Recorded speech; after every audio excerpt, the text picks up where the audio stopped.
Hello po! Welcome sa aking kusina. Ang gagawin po natin ngayon ay ube espasol. Ang mga sangkap na kakailanganin po natin ay 500 grams glutinous flour, 2 and 1/2 cups of coconut milk, 1 big can or 390 ml of evaporated milk, 1 big can or 390 grams ube condensed milk, at ang ating optional ingredient ay ang ating ube flavor. Tara, simulan na natin. Ilagay lamang natin ang ating glutinous rice flour sa ating pan for toasting. I-toast lamang natin ang ating glutinous rice flour over low to medium heat. Kailangan po natin itong halu-haluin para pantay-pantay po ang kulay. At palagi po nating scrape ang bottom and sides para hindi po masusunog. Halu-haluin lang po natin hanggang sa maging very light brown ang color, or hanggang kapag naaamoy niyo na ang aroma ng ating glutinous rice flour. Kapag naluto na po ang ating glutinous rice flour, ay mag-scoop lamang tayo ng 3/4 cup nito for dusting. At sa parehong pan, ay ilagay na natin ang ating coconut milk, evaporated milk, condensed milk, at ang ating ube flavor. Pwede rin po kayong magdagdag ng sugar dito for additional sweetness. Pero sa akin po ay hindi na po ako nagdagdag dahil for personal consumption lamang po ito. Haluin po muna natin bago natin buksan ang apoy upang magsama-sama ang lahat ng ingredients. Lulutuin lang po natin ang ating mixture over low to medium heat. Halu-haluin po natin hanggang sa kumulo ang ating mixture.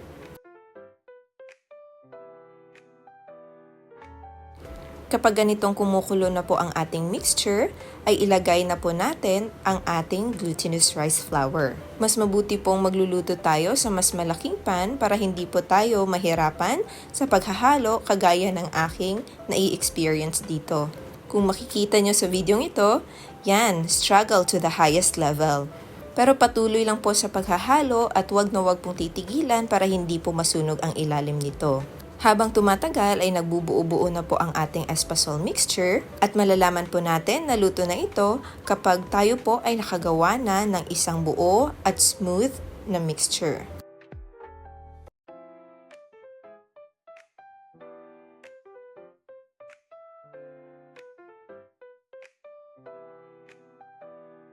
Ganitong consistency po ang hinahanap natin sa ating espasol. Kapag nasa ganitong stage na kayo, ay pwede na nating patayin ang apoy at ihanda na natin ang ating baking pan na paglalagyan ng ating espasol mixture. Nilagay ko lang po ang kalahati ng ating itinabing glutinous rice flour kanina para hindi po didikit ang ating espasol mixture sa ilalim ng ating baking pan. Ifa-flatten lang po natin ang ating espasol mixture hanggang sa magiging pantay-pantay po ang kanyang thickness.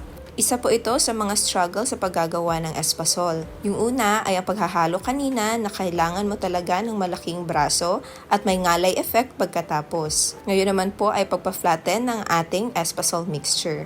Pag okay na kayo sa thickness ng ating espasol mixture, ay ilagay na natin ang natirang glutinous rice flour.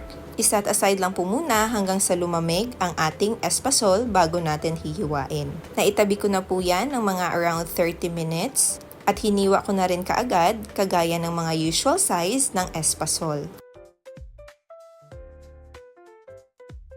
At eto na po ang ating ube espasol. Sana po ay nagustuhan ninyo. Thank you so much for watching. Don't forget to like and subscribe.